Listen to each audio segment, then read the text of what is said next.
For more than 5,000 years, China and India practice foot reading. People in these countries believe the feet act as a mirror to the rest of the body. If there are any lumps, calluses or pain in the feet, they indicate problems elsewhere.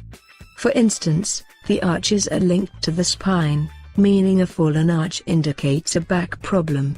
Also, it is believed the mind and body are linked and physical problems can be caused by personality. But is it true?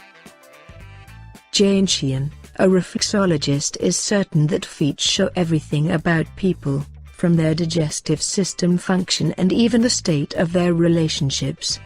By looking at your feet you can see if you are a wild and adventurous person, or desire stability, order and harmony in life.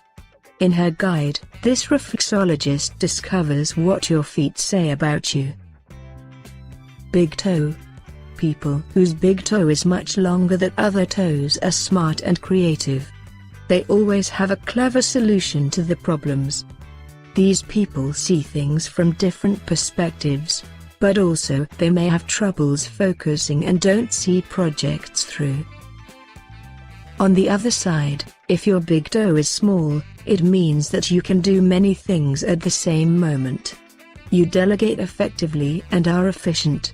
You use your charisma to influence others with your ideas. Second toe. People with long second toe are qualitative leaders. They are dynamic and creative, and can be bossy.